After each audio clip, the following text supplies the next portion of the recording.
Welcome to the Lord Petty Podcast. Appreciate you tuning in. This is your first time here. Welcome. I welcome you with a big open German heart, and if that's a thing.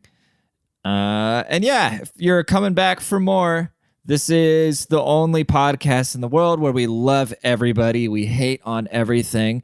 And I feel like I'm starting to get it more dialed in with the video. Here's what you guys got to understand. I'm doing it all myself. I don't have some pussy standing over in the corner going, hey, asshole, pull the mic out of your face a little bit. Or, hey, sit more in the frame. I'm just winging it, okay? I'm just winging it. And that's what life is. Life, you just wing it until eventually you figure it the fuck out.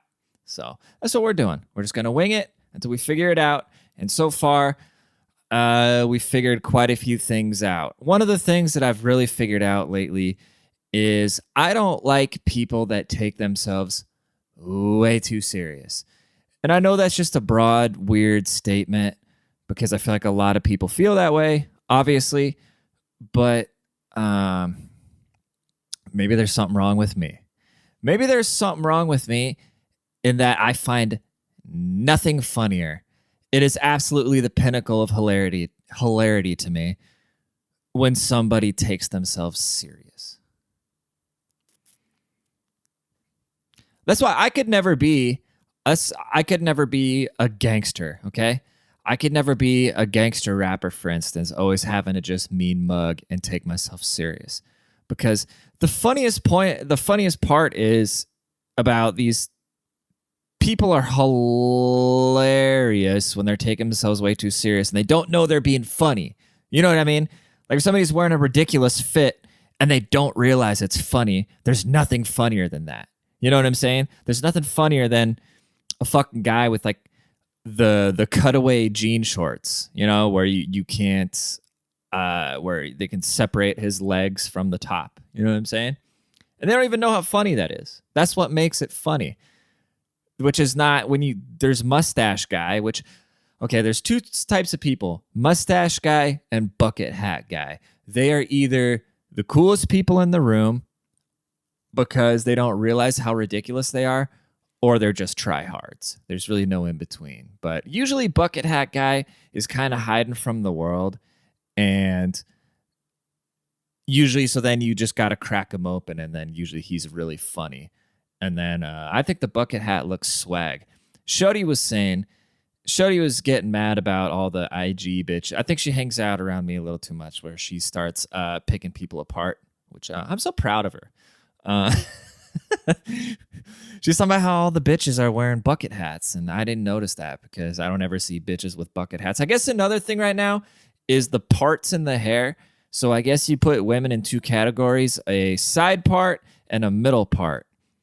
And I think who kind of controls it is whoever the girls are on The Bachelor or The Bachelorette. And I've shat on those shows so much that I'm not going to waste any of my deep, dark, German-hearted breath on them anymore, which that is absolutely a lie. I will definitely make fun of it some more because I've also found that there's a space for my fucked up views in the world. So I had a TikTok go viral the other day, and I never use TikTok. I literally never use TikTok. But I just saw a video where a woman goes, if a man wants to be with you, he will literally move mountains for you. And then all I said was, if a woman sees you moving mountains for her, she's going to think you're pathetic and go, fuck Chad. And this TikTok is just out of here. And I didn't realize that wasn't just common knowledge. You know, I thought I was just throwing some generic shit out there. But I realized there's a lot of people who are still, you know, they're still biting the mainstream narrative as far as dating goes or anything, love and life, any of that shit. Because movies, dude, movies is what's fucked us all up. Because you think about the people who write movies, okay? Have you ever met a screenwriter? Do you ever watch the Screenwriters Guild Awards or something? I don't even know if that's a thing, but or the whatever the movies, Emmys. I don't know. I don't watch this shit. I don't care about award shows. I don't give a shit. But look at the people writing the movies, okay? They're nerds. Do you think any of these people were beating the pussy up? No. But they take that fantasy of the things that they think should work, and they put them into movies. Then it's like Big 45 says, if you say something enough, if you show something enough, people will believe that that's the truth.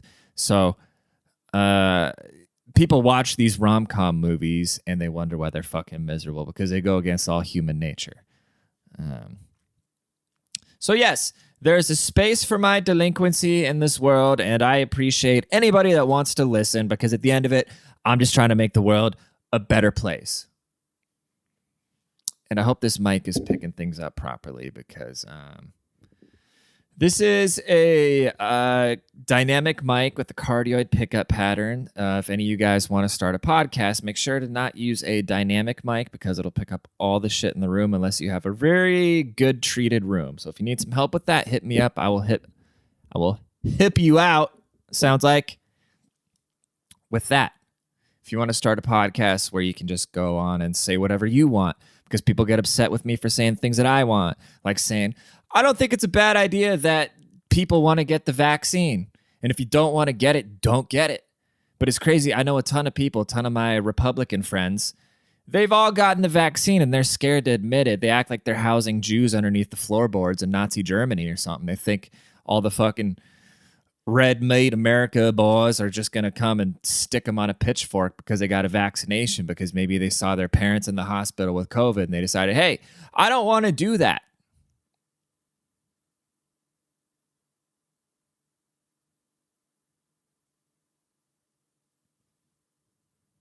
Especially, I talk to people that have been in the military, and it's like they get stuck with so many drugs and everything else, Like I posted a meme about a guy who was eating a donut and spraying Cheese Whiz in his mouth. People lost their fucking minds. Because I was saying the caption said that, I forget what the caption said. Something, I don't trust the long-term effects of the vaccine. It's only these motherfuckers in the hospital, dude. It is literally only these obese Republicans that are in the hospital for COVID. The only ones. Or I don't know, I'm sure there's a small percentage of vaccinated young people, but sure, there's also somebody that's going to die today because a pine cone fell out of a tree, and then it hit a cat on the head, and then the cat started running around in a circle, and then some car swerved the cat, and then somebody fucking runs into somebody's grandma, okay? Somebody's going to die like that today too. Shit happens. But it is so ignorant for people to sit there. If you don't want to get the vaccine, don't get the vaccine. But if you know that there's people that are might be like myself, I'm on immunosuppressant drugs, okay? I don't ever talk about this because I don't want a part of my personality to be that I have some sort of illness, because that's the weirdest shit ever to me. Like, that's a whole nother can of worms, where I see these people starting these Instagram pages for some illness that they have. And the joke's just kind of like, if you don't have an Instagram for your disease, do you even have the disease? But anyway, that's a whole nother thing. But so I got to take immunosuppressant drugs, okay? Because I have an overreactive immune system, which my immune system starts attacking healthy cells, thinking that there's foreign invaders or whatever. And so if it goes untreated, it'll just start like attacking whatever the fuck. And, basically it fucks with my skin. It gives me like joint pain and shit like that. And so, so the immunosuppressant drugs, they help with that. They just kind of calm shit the fuck down. So I have a doctor who I've had my whole life, who is a great guy, who's helped me out with a lot of things, okay? I trust this man.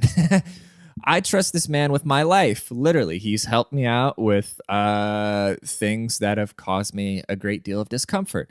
And I had the conversation with him, with all his medical experience and with all the different things he's seen in his life, knowing my past. And I said, do you think it is a good idea for me to get the vaccine? And you know what he said? I believe it is a good idea. The risks or the risk versus reward is greatly outweighed by, the benefits of you getting the vaccine and protecting yourself. And then I got to listen to fucking John Deere hat wearing 400-pound truck driver go, I don't believe in the vaccine. I don't like the long-term effects. So I'm just going to sit in my seat and eat beef jerky all day and drink Bud Light. Come on, dude, shut the fuck up. It's all good, dude. Let people do what they want to do. These goddamn patriots, Motherfuckers sitting around on the couch sharing memes, be like, I'm fighting tyranny. Come on, dude. People take themselves way too serious, bro. I know I typically trash the libs, but that's just, it's so easy. You know what I mean? You got to look inward sometimes and look at the people. You got to look at the people. You got to look at yourself every once in a while. You know what I'm saying? You got to look at yourself. That's what I'm saying. A lot of times the funniest people don't know they're being funny because they're just being ridiculous. So you got to look at yourself every once in a while and be like, okay, am I being ridiculous right now? Am I in a little echo chamber with a bunch of nut jobs talking about some shit that I think is true? But then as soon as I kind of veer into the other spectrum of things, I think we should stop paying for the hospitalization of people that don't want to get the vaccine, because it's just the same story. It's always these fucking boomers that don't want to get the vaccine because they saw YouTube clips. Then they go to the hospital. And then it's just this continuous cycle, and like we can not move forward. Like even fucking Texas, okay? I talked to my aunt. Even Texas is going back to stage 4 now because the shit just keeps getting spread around. And regardless what you think about this goddamn virus, even with this 99% survival rate or whatever, I don't want to get it, dude. I really don't want to get it, but I'm kind of a germaphobe anyways. But yeah, it's been so politicized and so a bunch of weird shit, dude. And I think if you don't want to get the vaccine, don't get the vaccine. But fuck it, dude. I got it, and I'm fine. Look, my fingies work, my nuts work. I'm in busting bricks. We're good, dude. If you don't want to get it, don't get it. But then also don't come crying when you need hospitalization. You know what I'm saying? These are the same motherfuckers that be like, oh, healthcare is a privilege. It's not a human right. But then if they go to the hospital with their dumb ass because they refuse to get a vaccine, they're like, oh, it's COVID related. I don't want to pay the bill. Come on, dude. But then you get the weird lefty also that would say what I just said. But then they're like, we need to support the homeless. No, fuck it. They made their bed too, dude. A lot of them. The core of that is we need to stop letting foreigners buy up all the goddamn property and jacking the prices up. Come on. I'm going to run for office, dude. I need to run for office because all of my ideas are obviously perfect and I always know what I'm talking about. And everybody else who's way smarter than me, more educated, more knowledgeable on the issues is obviously fucking stupid. You know what I'm saying? Yeah, dude. We got to meet in the middle somewhere, man. We got to get all these woke retards the fuck out of there. We got all these like super conservative, these people that call people snowflakes, but then also if you take anywhere their whole super conservative ideology of like sheltering everything and Donald Trump is the second coming of Jesus or whatnot, and they get all worked up. I don't know, dude. We've gone completely. White people are nuts. Both of them, dude. The conservative boomer Christian white person has gone fucking nuts. And then you got just the super pussy liberal on the far left that'll be like, oh, we should invite the black neighbors over for some watermelon and chicken to let them know we aren't racist conservatives. That's where we're at right now, dude. And then we got the people on the right going, I'm fighting tyranny, but if anybody chooses to do what they want to do, they're a goddamn idiot. Whatever, dude. Where are we at? We're only at 14 minutes. Damn, I feel like I've been popping off for a minute, dude. I don't even want to talk about fucking politics or anything anymore. I just want to talk about fun things, going on adventures. I heard this ad today was for this thing called the Adventure Something Club. Not the pedophile thing, but a something adventure club for singles, right? And they plan all these dates for you. And so I was thinking, maybe I can take my Shody there. Maybe Shody and I can just kind of treat it like a big swingers club, but not fuck anybody. And then it would be kind of like being on The Bachelor because they plan all the dates for them. So instead of us trying to put dates together, we would just go to this adventure club for singles and pretend like we don't know each other. but then just show up and have fun. They go river rafting. They go on all these trips. They go skydiving. They do all these dope things that aren't supposed to be dates. But hey, I'll take my shorty and we'll make a date out of it. Because that's just smart, dude. That's just using your resources, you know? And then I'll watch because you got to imagine most of the dudes that go to this thing are going to be, or I don't know, maybe they're going to be cool as fuck. You just never know. You never know.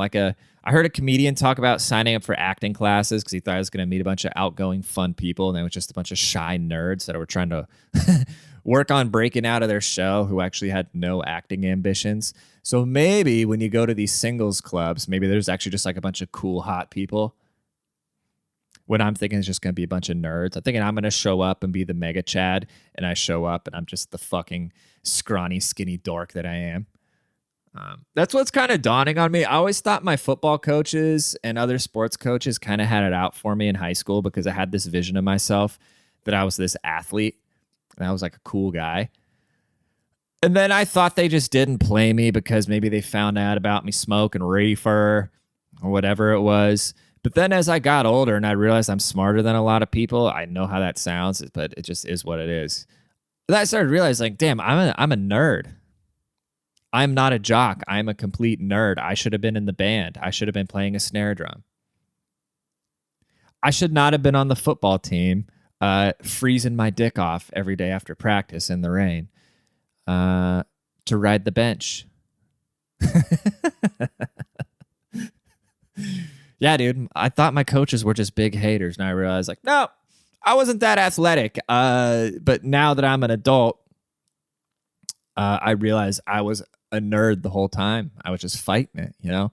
I just wanted to be cool. Instead, I should have just been a nerd. Then by now, I would have been in with like the evil forces in the world, because that's what happens.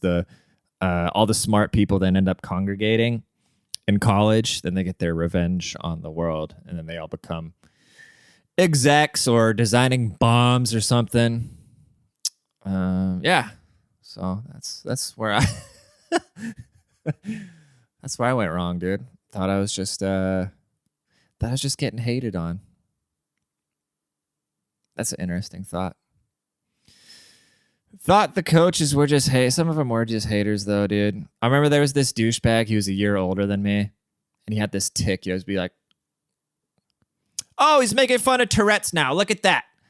But he was a year older than me, and when he was a senior, he was fucking awful. Then he came back the next year, and then for some reason he was a coach, and I was just like, and he didn't like me, at all. So he like fucked my whole season, and I was like, dude, what are you doing here? Why are you coaching? You fucking blow, and you're a year older than me, and I don't know. Bitter times.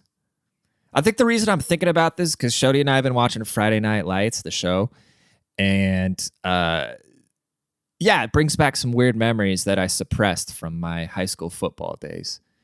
And it's crazy to me. I don't know how accurate that is. Somebody from Texas, let me know how accurate that shit is. How crazy they are about high school football down there. Like, there's a guy in a diner and he sees the coach after they lose one game, and he's just like, "You better start packing your bags. That's what happens when you lose games around here." And he shows his class ring. "That's why you'll never get one of these." And the guy was like 50, you know? He was the guy that would not get vaccinated for COVID and end up in the hospital and expect treatment to be paid for. But anyways, this fat ass is shoving a burger down his neck. They're just crazy about high school football, and that is unbelievable to me. I remember even in the small town that I grew up in, I thought it was a big deal. Like, I bet you anything, if I could go back with the mindset I have now, like, this is just a big fucking joke, we're chasing a ball around, I would probably be an All-American, honestly. But I got so in my head, I was always scared somebody's going to yell at me. I was always scared somebody's going to yell at me, and it put me on a path in life where I never wanted to have a boss again and never wanted to have anybody yell at me, because I grew up without my mom in the house. So then my dad would just fucking yell at me if I did something. I'd go to work, I'd get yelled at. I'd go to school, I'd get yelled at. I'd go to football practice, I'd get yelled at. I realized I don't want anybody telling me shit. So yeah. Then I got a bunch of jobs working for people who aren't very smart. And here we are now. Follow me at Butthole Biden. Yeah. I was going to talk about something else there, but anyways. Yeah. Now I'm just this young millionaire, entrepreneur, life coach, guru. If you follow me, follow my 30-day course to build your own business. It is only $5,000. That's the thing now, like to just create a fake front. Here's what you do. You portray fake success, and then you sell that success to eager people. You know what I'm saying? You say, okay, to get this, you fake this thing, and then you say, if you want this thing, you pay me money and I will show you how to get this thing. And then you slowly start taking the money and actually building this thing. That's what everybody's doing. It's kind of genius, kind of fucking stupid, but you know, you got to do what you got to do. So where are we at? 21 minutes. God, this episode is just not. Sometimes these things fly by. Sometimes I look at the clock and I'm bewildered that the episode is over because I still want to get so much more off my heart. And this is one of those episodes where I feel like I've been telling Flex to drop a bomb on it for the last 30 minutes. And we're only at about like 21 minutes and probably less than that. But it's all good, dude. It's all good. I guess I can just talk a little bit more about my personal life if you're still tuned into it. Some of y'all like that. I got my car stolen the other day, and it's crazy because once I actually got to deal with the cops, I felt worse for the cops than I felt for myself. And the first day, it was honestly just kind of funny because ever since I've been trying to mature as far as getting all worked up about things. And just one thing I've really learned is that I had a boss. His name was Andrew. He was like the big dog at my old work, and everything kind of went to hell after this guy left. He kind of ruled with an iron fist, but he's a very logical guy. I always liked him. He kind of intimidated me, but I always liked him. And he had this philosophy where he said that every problem is an opportunity, right? So anytime something goes sideways in your life, it's an opportunity to pivot and make something better that was before. And that really stuck with me. And so whenever something happens to me, like when my Instagram page got deleted, I figured like, well, fuck it. Maybe it was supposed to go shadow banned anyways. Let me start a new page. And I mean, that new page, I've had it for a couple weeks now. It's got 5,000 followers or something now. It didn't have any. So now I got 2 pages because I got the old one back, So when I thought I lost 1 page, now I got 2 pages. And that's just always how it's been, If you get out of a situation that wasn't that good, you typically find something better. And so when the car disappeared, like, okay, the universe is at work here. The universe is doing something. I don't know what it's doing, but I'm not going to get all mad because losing this car is going to bring something better into my life. Fast forward 4 days, I want whoever stole the car, if they sold it for crack, I want the money from the car to be the crack they buy that kills them. I had to borrow my girlfriend's car while she was at work today to come do my fucking podcast. And you know what else? Our washer's broken. So now I got to take my girlfriend's car that I borrowed while she was at work to go do my podcast. I'm going to have to go to the laundromat and do coin laundry. Okay? Who wants to tell me about white privilege at this point, huh? I am basically living in the Bronx as an oppressed minority at this point. Okay?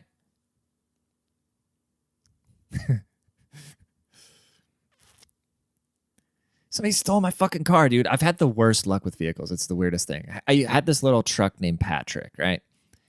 And it's funny, like everybody knew his truck was just part of my personality. It wasn't even a cool truck. It's just everybody just knew my truck. That was my truck. I was proud of it. My little truck. And it got in like 3 accidents that weren't my fault while I was in high school. All just cosmetic damage. Nothing ever fucked it up too bad. None of them were my fault. Like they just get hit. Like the quarter panel got smashed in at a party. This idiot rear-ended me, but luckily the bumper just like folded in underneath. Excuse me. And then I took the truck to California, right? And then after about 2 weeks, I came outside and the truck was on blocks. Some Mexicans put it on blocks and stole my tires. How do I know they were Mexicans? It's kind of a long story because a Mexican guy ran up on me and he's like, "Oh, why are you guys always parking here on the street?" So he kind of gave it away that he had a problem with it. But then I buy new tires after I just bought the new tires to drive it down there because it was in the winter, right?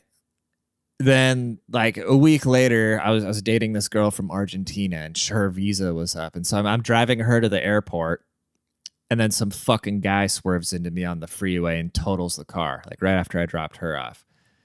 And then years later, I buy a really nice F-150 and I'm living in Seattle and it just keeps getting broken into, dude.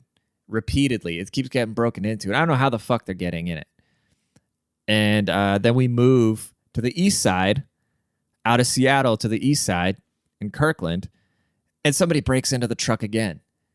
And then I'm like, okay, I just want to get rid of this truck. It's too expensive. It's too much responsibility. I'm not, it's a luxury that I just do not need right now. So I get rid of it and I acquire my grandfather's lesbian looking Subaru. Okay. And 2 weeks, this fucking thing gets broken into, okay? No window. I don't know how, like somebody with the Slim Jims just got it out for me. And then, is that what that thing's called? Or is a Slim Jim the little beef stick? I don't even know. And then our mailbox gets broken into, yeah, and we live in a good part of town. And then we move back to Seattle, to a very safe little pocket in Seattle. Everything's going great. And the fucking car's missing. You know how gross of a feeling it is to walk outside and see your goddamn car's gone, dude? Yeah, dude. Crackheads be wildin'. Yeah. I don't even know. What do you even do about the homeless problem, you know? What do you do with, like, it's not going anywhere because you got all these rappers and shit. They brag about selling crack. It's like a cool thing to do now. It's trap or die. You know what I mean? So if you ain't trapping, you ain't shit. But then when you be trapping, you're just running your whole community in the fucking ground. So that's not going anywhere. And then we just keep getting more homeless people with more. They can literally just walk into an REI or whatever, grab a tent, and just walk out, and the sales associates can't even do anything. And in Seattle, it's gotten so nuts where the cops can't even pursue. The cops have to literally catch you in the act of something. We're in a crazy world, dog. But, you know, it's all good. It's all good because I got that. But anyways, appreciate you guys tuning in. Please make sure to share the podcast if you're listening on Apple Podcasts. Leave a rating, leave a review, and yeah, leave a review in the Apple Podcast thing. If you have any questions for me, leave them in there too, because I'll actually see them because my inbox is fucked. So write a review in the Apple Podcast app, and I will see that, and I will address it. Okay? Appreciate you guys. Tell somebody about the pod. Follow me on Instagram at LordPetty_ or butthole_ Biden. And yeah, I'm not a crook.